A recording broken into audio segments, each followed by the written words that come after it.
It's the Off-Grid Prep Family Podcast.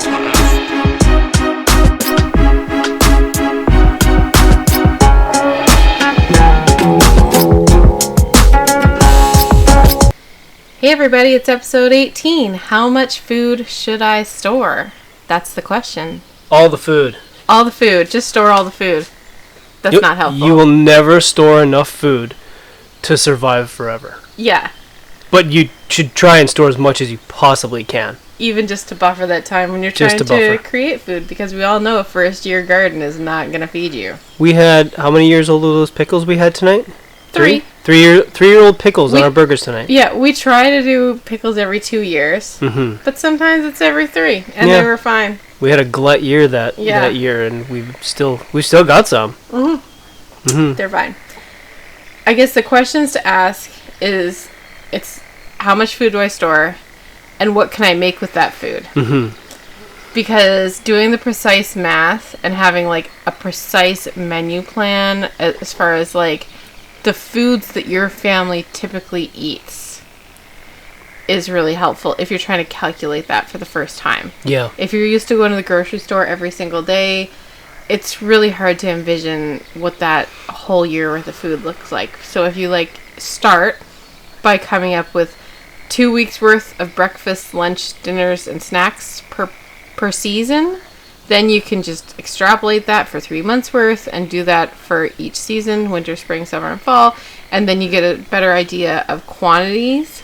And then it becomes more glaringly obvious which meals are not very practical in a SHTF situation. Now, you've already figured this out somewhere, haven't you? I have. And if you are on our Patreon login page, the private page on our offgridprepfamily.com, you can download the Excel spreadsheet. And there's some really detailed instructions for how to figure it out for your family size, the number of meals. It uses pivot tables, which is fun if you're an Excel geek. You've been working on that list since we moved here 6 years ago? Yeah. And you had so much trouble with it for the first 2 years. You just couldn't make things Pivot work. tables are tricky. And I wanted to know how much it cost. Yeah. So there's a price list involved. Yeah. Which now is ever changing, but at least you know your basic prices, and then you can figure out. There's some meals that you think are cheap meals, like rice and bean burritos. Not cheap. And then you go to price them out, and you're like, oh, I guess I'm better off just eating beef. Yeah. And that was shocking. Like a grilled cheese and tomato soup, and you think, oh, that's a cheap meal I can throw in on a Saturday. That was, I think, the most expensive meal. Once you bought it, and that was 2 years ago. Yeah, before I can imagine the how pandemic. expensive it is now. Yeah. And we were like, how much is cheese and how much is tomato soup? And if you buy the loaf of bread instead of making it, then you're really screwed. It was a lot. Yeah. So we do have resources to help you with that if you are an Excel junkie. Like, I would say the key is focusing on meals that need mostly shelf-stable ingredients. And it's cheaper to store ingredients and make as much as you can from scratch. Yeah, without question. And calories aren't bad. If you're chopping wood and hand washing laundry and building stuff, you need more than you do if you're living a cushy suburban lifestyle. So you need the fuel. Before we move on to details, I think we better thank our sponsors today, Thrive Life Freeze-Dried Food. How much Thrive Life do you need? All the Thrive Life. If you're a Patreon subscriber, there's also a freeze-dried food inventory sheet that will help you check off every pantry can and number 10 can that you have and see where you're at with your freeze-dried food. So that's fun. Nice. If you use the referral code on our Friends and Affiliates page, you get 15% off your first order. It's pretty sweet. offgridprepfamily.com/friends. Thank you, Thrive. So moving on, if you're just looking to store a year's worth of food, we have a list of what a year's worth of food storage looks like. We eat out once a month, one meal. Maybe, yeah. Sometimes. Everything else is eaten at home, 9 people, 3 meals plus snacks every single day. Yeah. You know, the last time we regularly ate out, I'd say it's once a month now, because we do a hardware trip every month. Yeah. But it was when our youngest was, when you were about to have the baby, and then you're we had to go to the always- city every week. It's like a high risk pregnancy, and you're at the city Yeah, every week, all the sometimes time. twice a week. Yeah. It's terrible. you go to the city, and then suddenly you're hungry. Yeah. It's like, why am I hungry? Oh, I'm in the city. But if you are used to eating out even like once a week or a Yeah. couple times a week, you have to factor that into the fact that if you're trying to store a year's worth of food, your weekly grocery shop doesn't reflect that. The fact No, that it you really need to doesn't. be cooking at home. Yeah. And same with if you have your kids in public school, they're probably not eating the same as what they would if they were just at home all the time. Mm-hmm. So we have a list of what it looks like for us. It's mostly from scratch and like home canned stuff. Mm-hmm. If you want the precise list, you can go to our private Patreon login page, and that'll help you calculate it. It'll help you calculate per month or per 6 months or whatever you choose. Well, and you've got all the formulas all figured out, too. Yeah, you just have to plug in what you eat per meal. It's Yeah. sort of like a recipe book and food storage calculator in one. I'd forgotten about that Yeah, list. it's fun. I love Well, Excel. you Some got us people so- don't love Excel. You got us so streamlined in the pantry, and every month now, you just give me a list of what to order from the commercial wholesale Yeah. place. And we just keep it Yeah. topped up. Can we talk a little bit about canning? Because everybody loves canning. Mm. There's a lot of vegetables that we don't prefer canned. We like pickled stuff like beans and beets. Do we have time to get cucumbers. into a little detail on canning? Maybe a little bit. But Okay. if you were going to can everything that we eat for a year, not including vegetables. So we prefer to freeze vegetables. So we're talking like just applesauce, fruit in water, which is what we kind of prefer, is, grapes in water, blueberries in water, Yeah, apples in water. no sugar. We do 24 cans of pie filling, so you can have a pie like once or twice a month. Some soup, some peppers, a lot of tomato products. The pie filling has sugar. Yeah. Yeah. Like salsa, so you can do once a week salsa, once a week pasta. Salsa's probably our biggest one. Yeah, we do 52 salsas, but we also do tomatoes, right? Yeah. And tomato sauce, tomato paste for pizza, pickles, jams and jellies, and some like condiment type things. That's 1,275 jars for our family. It seems That's about right. A lot of jars, Yeah. and that does not include what a lot of people do, which is pressure canning low acid veggies and meats and broth, because we have freezer space for those, and Yeah. we're not worried about power outages. Yeah, our freezers hold easily a year and a half worth of meat. Yeah. And so other since things in we're them. not worried about the power going out, No. we don't bother pressure canning those. Yeah. We pre-cook a lot of our ground beef and a lot of our chickens just to save room in the freezer, Yeah, and most just to make times. it easy for us, because also that's a really easy way to get your tallow out all in one go. Your fat, Yeah. just in case people don't know. Oh, beef fat. Beef fat is tallow. And so if you cook a bunch of your ground Yeah. beef in the fall, you can then pack up the ground beef in little Ziploc bags so they're ready to go all Yeah. year round. You do it when your wood stove's burning anyway, so it's not costing you any fuel, and then you have all that tallow to work with for soap making or cooking or whatever it is. that There's you a need to lot. There were, out of a half cow, I think we had 8 or 10 large Ziploc Yeah. bags of tallow. It was a It ton. was We a still lot. have We quite a do. We bit still left. have a few. do. That's the number of jars that we need. 1,500's probably safe. Yeah. For a very large family. For a honestly. large family. Yeah.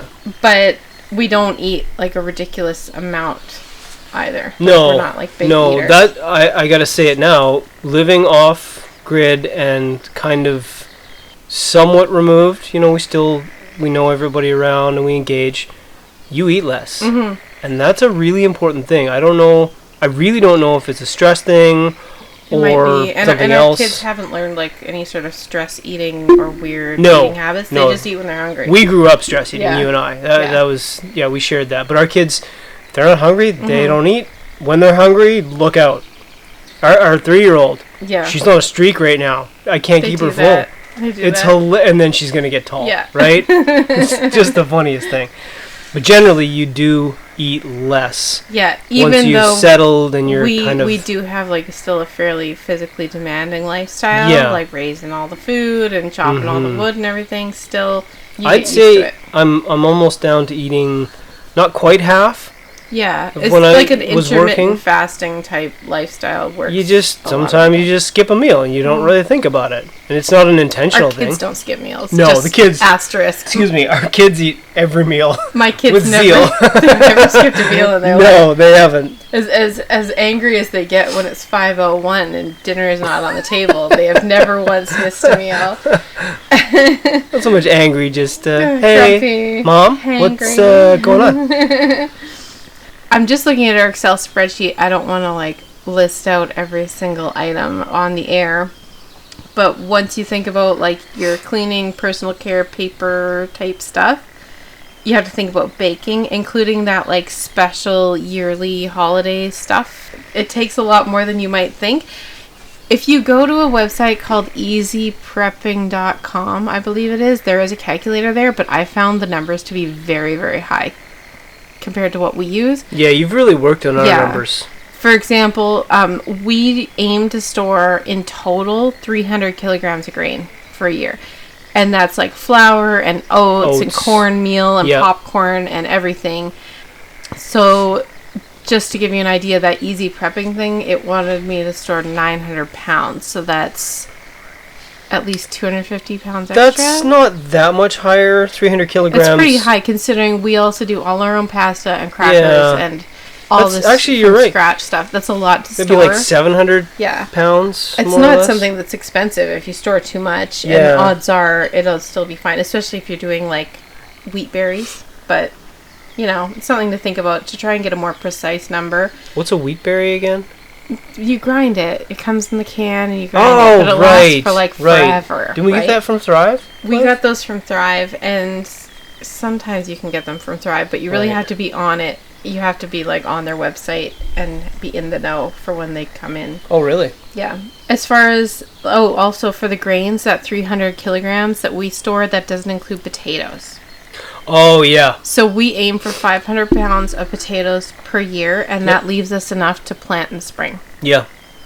And our potatoes are doing awesome this year. We've already harvested our first row. Yeah. So what we've discovered is we live in the land of commercial potato crops. Yes. And so we have really scary potato beetles. We do. They're like there's Monsanto-resistant potato beetles. They're I terrifying. maintain my theory that Monsanto genetically engineered them to attack crops. So that and you then have to buy... they spray the antidote on the crop. That makes sense. It's in line. Anyway, our potato beetles, they start to chew on the leaves. Yeah. But by the time they're done eating the leaves of the plant, the potatoes are ready. It's like pruning your tomatoes or your grapevines, and it puts that little bit of stress on them, and it makes them fruit more. The potato farmers here, they spray the crops with Roundup 2 weeks before harvest to kill them, to kill the leaves, and the logic we've been told is that forces the plant to put all of its energy into the potato. Right. So if the beetle does that naturally, why are you bothering? Roundup on them again? People are generally in society not very smart. They just do what they're told. Yeah.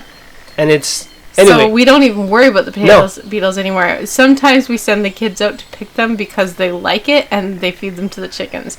Oh, the chickens love the potato beetles. They're never gonna get ahead of those potato beetles. No. We have a scourge. There's thousands and thousands of them, but we are literally surrounded by tens of thousands of acres of commercial potato crops. So whenever somebody sprays, the potato beetle they'll come to our yard. But they don't attack anything other than potatoes. They don't attack tomatoes, which I was expecting because they're both nightshades. Yeah.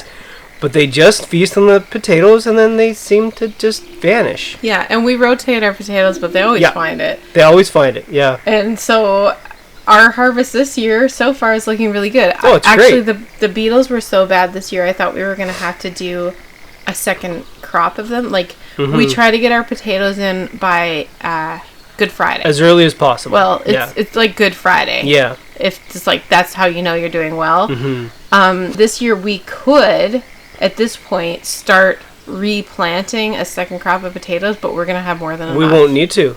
Yeah. No, it's been really great. We pulled out the first, I'm going to say 70 pounds. Yeah. I know. We're going to have more than enough. Way more than enough. Yeah. We'll just share them with the neighbors. Yeah. or we'll just eat way more potatoes. As far as other cellar things, I thought this was sort of good to know. We aim for 15 pounds of garlic. We eat roughly a clove a day, sometimes more.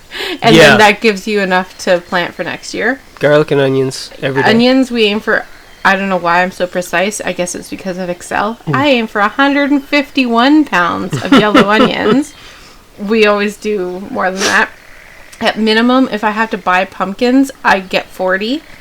But we hope to get way more from our own pumpkins. But if I don't have 40, we have to go buy them. You know, we actually are not having a good pumpkin year. We're not at all. Now, that's because we had this one weird pumpkin. It was, it started from a white pumpkin that we bought at a roadside stand. It was obviously a hybrid. Yeah, it was more of a zucchini. Anyway, we planted the seeds from that white pumpkin, and we got one plant that germinated, and it was a straight-up Cinderella pumpkin. It was so beautiful. It was blue. Blue on the outside. Dark, deep orange on the inside. And the skin was only like an eighth of an inch thick. And like it was all usable. It was all flesh. There was hardly any pocket for the seeds. Oh, and that there inside was no cavity. There was no cavity. It was like pounds and pounds and pounds of pumpkin. It was insane. So we saved the seeds.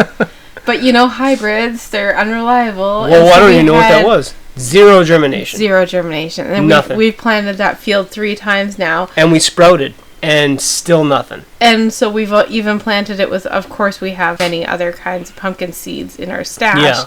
But then, by then, it was that time of year when the slugs are eating everything. Yeah. We timed it wrong, so I don't know what we're going to get for pumpkins. But if we don't get any, they're $1 each at the roadside stand down the road. Yeah, they still are, which is just shameful. I don't know how they make any money, but anyways, we aim for 40. Now, we'll be fine because we have all of our other crops this year are incredible. Yeah. Last year There's always one thing. Well, last year we had 0 cabbage. Actually, the last 2 years we had no cabbage because the cabbage bugs, whatever they are. But this year they look great. First year we're going to get a whole bunch of heads of cabbage. Yeah.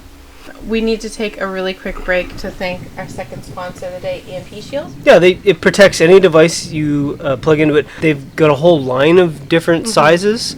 So there's some plug-ins, some hardwire models. They protect your car, your generator, your entire home. From what? From monkeys?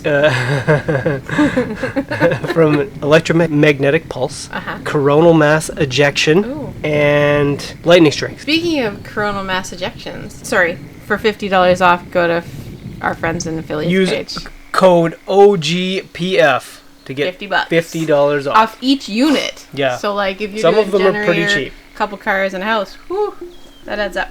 Speaking of coronal mass ejections, apparently on the 19th, this coronal mass ejection that is facing close to us will hit us, and if you're a ham radio buff, you might experience some turbulence.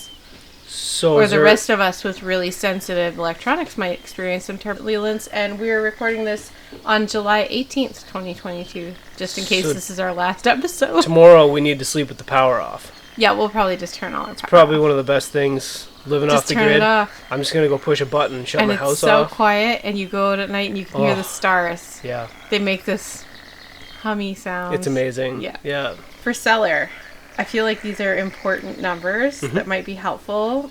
40 pumpkins, 24 butternuts or winter squashes or something, because those ones with the really thick skin, they will last you past the point where your pumpkins start to go bad. Yeah. By about Valentine's Day, our pumpkins start to go a little squishy. They usually have this chicken food. We turn them into eggs. By that point, our chickens start laying again. Then we eat the not so great, like Mother Hubbard and weird squashes. They have that really thick skin. And we only store about 25 pounds of red onions because they don't last as long. So we try and use those up first. And if they start going funny, we start to pickle them. Anything else that we should talk about as far as quantities? Well, I mean, you've got a whole list there. You could definitely go through some of those. I know there's a list on the Patreon page. Oh, okay. Well, here's the question that I know will come up. What about fresh fruits and veggies for people who aren't used to eating seasonally? Suck it up! If you're not used to eating don't be a seasonally, princess. and you like to have your strawberries This in whole- February, that's yucky. This whole vegan movement. They're not even any good in No. February. Just stop. We live Apples with in vegans April, just stop. in Costa Rica. Oh, the raw food vegans. Super nice people. How do I say We this were delicately? vegan for a while. We tried. We really, really Yeah. tried, but I need the meat, man. We lost a lot of weight really fast. But then You we get came. tired and sick. You get tired and sick. I remember not being able to lift a suitcase. Yeah. And like I can move a lot of In stuff this now. life, you need to do things. If you want to do stuff, you need mass on your body. that Every you turn raw into power. food vegan we've ever known just basically laid in the hammock all day and Yeah. worked a bit online. So if you're a spoiled, wealthy, Well, then you're probably not Then you listening to this podcast. you're probably not listening to this podcast. But as far as like fresh fruits and veggies, I know a lot of people, you just get in that habit of buying the same 18 things at the grocery store every week, and you're not used to eating in a seasonal way. Yeah. And when you start getting stuff from your garden, you realize, oh, this tomato actually tastes like a tomato. Yeah. And you realize the stuff you're getting at the grocery store isn't worth buying. You're better off to can it in the summer and eat it canned in the winter. Also, it has lycopenes, so it's better for you. It's better for your husband's health. Give your husband's prostate a gift and just eat the canned Just tomato. get your husband off the grid so he can be a Yeah. man. He doesn't have to kowtow to people all day. And in the winter, your kids love applesauce and canned fruit. Yeah. Canned peaches, canned apples.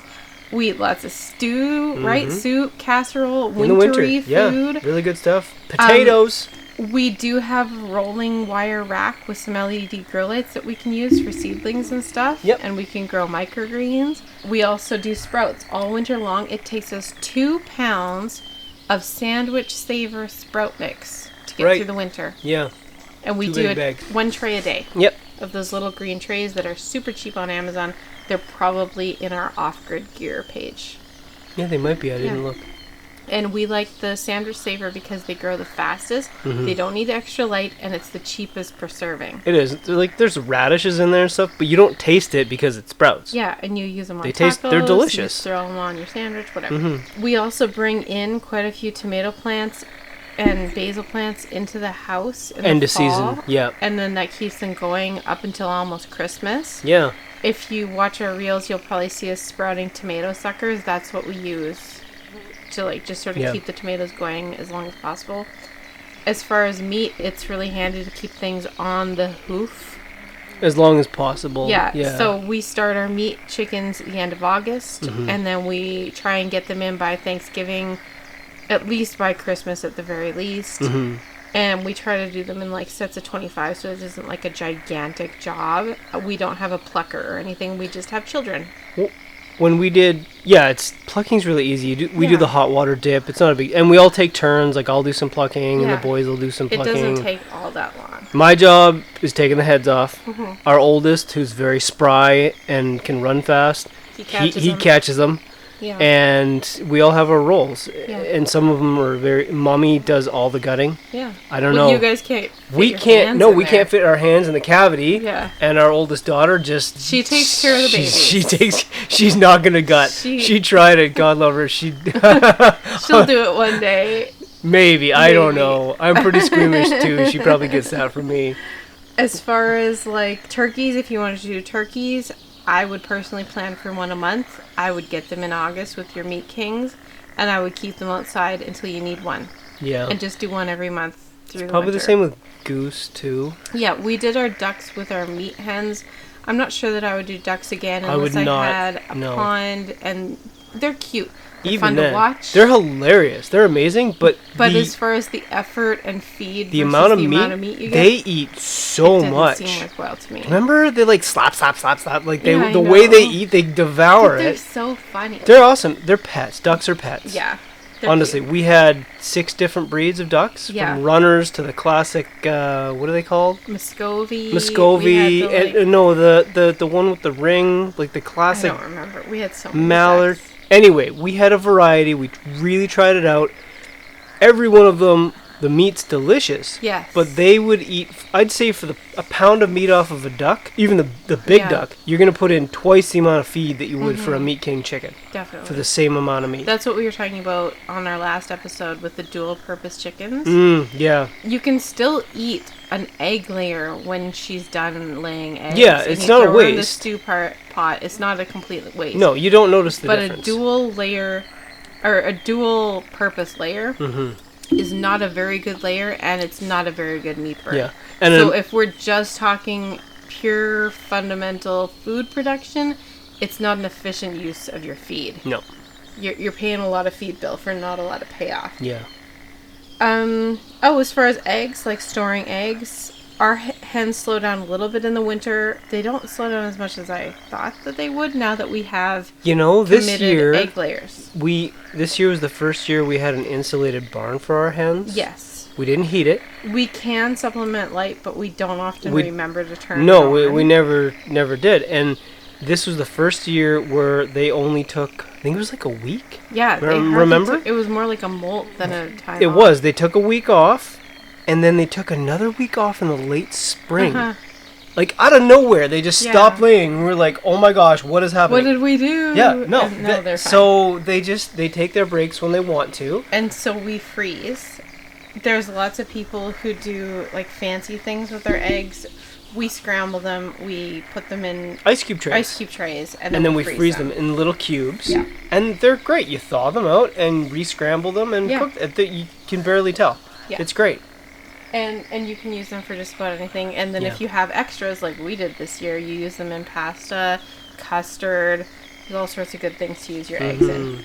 Also, When did we stop saving eggs? Was it the fall? Or? We stopped when we realized they were still laying and it was almost Christmas. Okay. And we had 2 banana boxes full of eggs in the freezer. We still have 1 bag left. Yes. It is late July. Mid-July. So, and that was from 20 laying hens. Yeah.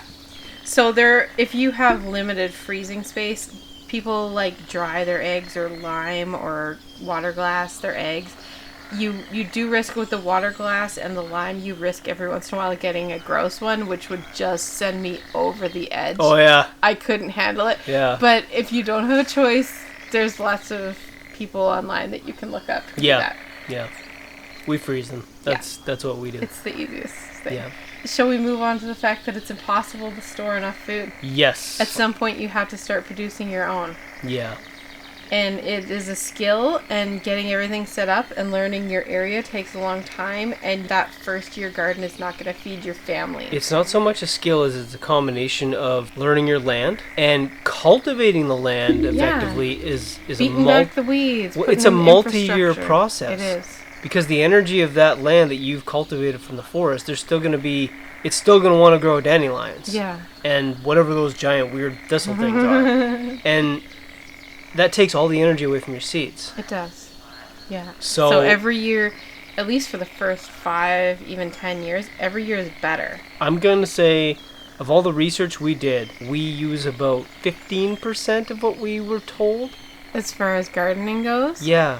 Because it's unique. No, because a lot of people are like, "Oh, do this, it's easy," and they live it never in like works. Georgia or something, or they live somewhere where it's been a pasture for 30 years, and so they're not beating back saplings. Or you just really have to take some advice, and then it's like having a baby. You just gotta go for it. You just have to like feel it out. Yeah. Throw away the bad advice and just do what works for you. Most of which on the internet is bad advice. Or it at least won't work in your specific. If there was like one method, like a permaculture or Ruth Stout or, the deep whatever, or the mulch thing. But there's not. Companion planting, raised beds. If there was one thing that worked for every circumstance, that would be the only one that existed. And there's But chances are there's only one thing that works really well for where you live, and it might not be the thing that theoretically in a perfect world you think sounds the nicest. We use a lot of geotextile landscape fabric. Oh, absolutely. A ton. You got to. Because we're always constantly beating back the forest. Yeah. And frankly, I have a very big garden because I have a very big family and I do not have time to weed. No, neither do the kids. So the only and then thing, it gets hot, right? The only thing we don't use the fabric for is potatoes and carrots. Yeah. Potatoes, we smother the weeds with the textile fabric, and then we plant the potatoes. And same with the carrots. And same with the carrots. We sprinkle the also seeds use the geotextile fabric for the carrots to germinate the carrot seed. Right. And as soon as they start pushing up, then we peel it back. Yeah, and by that time, most of the weed... Fine. And now that the carrots are up, they don't need weeded anymore. And one of the other weird things that happens with gardening was our garlic this year. Was that last year or the year before that you planted it? The flop garlic was last year. Okay, so because it never came up. Because I planted it in too wet and shady of a place because I was trying to rotate. And of course online I had seen you should surround your garden with garlic. So I was like, you know what, that's what I'm going to do this year. I'm going to do a row of garlic all around the perimeter. Yeah. And so most of my perimeter is shade because there's a forest. Mm-hmm. And so none of it grew. Not one. I thought that it had just rotted. Yeah, yeah. Nothing came. Nothing happened. And so this year... Spring comes, and Henry... Our little boy... He's... Medium boy. What is he, 8 now? He's 6? He's 8. I don't remember. He's 8. He's yeah, 8. I thought he was 8. He comes running up. Dad, I found a garlic. And we're like, yeah, No, it's just grass. No, come look. So I go look, and there's a garlic. And we look at each other, we're like, why is there garlic? Oh, that's weird. How many did we get? 120? I think so. Something like 120 to 150 garlic sprouts. We retransplanted into a hill. It ended up being a row and a half by the time he was done finding them and all. our rows are 60 feet long? Yeah. Of garlic. That was just there. So that's another weird thing that I've never heard of anywhere. The plant, the bulb, it just decided to go dormant. Yeah. It didn't rot. Yeah. And it came back to life. I've never heard of that. It's a miracle. But it happens. It happens. So, free garlic. Huzzah. Oh, and it happens with tomatoes all the time. Every year, I've got a rogue tomato in my beans. Yeah. I've got a rogue tomato in my corn. Yeah. The end of the cucumber rows. Yeah. Just popping up out of nowhere. I have tilled the death out of I tilled the holy know what out of those garden patches. There's no reason anything should have survived, and yet here are these tomatoes popping up. And those are always the best ones, aren't they? They actually are. They're always the biggest producer tomatoes. And they produce the longest. The ones that we don't string up or fuss about. Yeah, we do string our tomatoes that happened last year too. Because it's easier to deal with and it's easier to cut the suckers off. We do, but the ones that we don't, the wild ones are just monsters. Crank out the tomatoes. They're almost always cherry tomatoes. Yeah. Yeah. Yeah, you're not going to fill a pantry with cherry tomatoes, but they're really fun for the kids. So gardening is weird. It's weird, It's super and you weird. can't just buy that packet of the survival seed bank. No. And just put it in your storage and be like, that's okay, I'll just grow lettuce. Because those seed banks are mostly lettuce. Oh yeah, that was terrible. They're like 100,000 seeds, and there's like 3 corn seeds and like 20,000 lettuce seeds. What am I gonna? I can't even store lettuce. That's the one thing I can't store. I remember that day when you realized what was in it, and you were just you were shaking the I packet was at so me. angry. What am I gonna do about this? So we have bought 3 different seed banks. They were all terrible. Yeah. What we do is we wait for the MI Gardener sale in the fall. Well, we do, and it's great. But what we did this year is we just went to the hardware store. Yeah, we were short a lot of things because the MI Gardener sale was pretty short of. They didn't have any carrots. They didn't have any beets. Mm-hmm. And all of our onion sets came from the hardware. Yeah, they're fine. It's always that I can't remember the brand here in Canada. Mackenzie seeds. A lot of the stuff flopped. Mm-hmm. Wasn't any good. The corn, not great. It's not great. But next year it might be. You never know. You just got to keep at it. Yeah. Yeah. I want to talk one more thing about quantities as far as like food production. Sure. If you've got a pen and paper and you're looking for numbers. For each person, you need at least 500 square feet of garden. Yep. Sounds about right. And that means like maximizing your space, growing vertically, and doing an extra fall crop if you can. You need 6 or 8 dwarf-sized fruit trees of various kinds so that when one fails, another one will go. Yeah. Per person, 12 like berry bushes or grapevines. So whatever really likes to grow in your area, whether that's like blackberries or Saskatoons or grapes or whatever, we vote for grapes all the time. Grapes are amazing. They're really big producers, and we love them. You don't have to fertilize them. You don't have to do anything to them. They match my gardening style of neglect. They prefer it. Get out of the way. I got this. Per person, 6 asparagus crowns. Also, every year, if you can, seed your asparagus. So the first year, do 6 crowns per person. Let it spread out. And it self-seeds. Also seed every year. Per person, 1 rhubarb plant minimum. Because it takes really 3 years till you're going to get a good production off of it. And after like 4 or 5 years, you can start splitting them and making more. But really, you can't ever have too much rhubarb because eventually you start like putting it in jam and stuff. It's fantastic. And it's just what you need in the spring when you're coming off all those canned goods. And you just need like those like really intense vitamins and stuff in the spring. And also, we really like to focus on like perennial veggies in your garden. So like the Welsh bunching onions, the asparagus, the oregano, rhubarb, anything that just keeps coming back and getting bigger every year. It's a little bit more of a patience game, but like now we're just drowning in asparagus. And oregano. I could never possibly convince anyone to eat any more oregano here. And the dill. The dill just, it came out of nowhere. It's not a perennial, but it self-seeds. Yeah. To the point where it's suddenly we've got 5 foot tall dill all through the garden. Never gonna buy dill again. Bushwhacking it back to get to the cucumbers. It's crazy. Ridiculous. Protein also gets more efficient with a family. Yep. For us, we need about 20 hens to keep us in eggs year round. We do, yep. That means that we have extra to freeze for the winter, and we need somewhere between 80 and 100 meat birds. That's like chickens, ducks, whatever. That's about perfect for us. So that's roughly 12 per person per year. We need 1 beef per year if it's a very large one. 1 whole cow. And then we need 1 other protein source, whether that's another half a cow or some rabbits or like a whole pork or a few lambs just to top us up and have some variety. Right, because we had all those ducks last year, which kind of... Yeah. That's it for quantities. Yeah. I don't want to list you a whole Excel spreadsheet, so I'll spare you that. And I will just say, if you found this podcast helpful, could you please share it with a friend? Because we would really appreciate that. Let's get some Patreon supporters. Yeah, and if you have trouble with the Excel spreadsheet or you need help calculating the food storage for you and your family, you can go on our private Discord server and we can help you out there too. This is from Abraham Lincoln. Give me 6 hours to chop down a tree, and I will spend the first 4 sharpening the axe. Okay, good night everybody. Bye.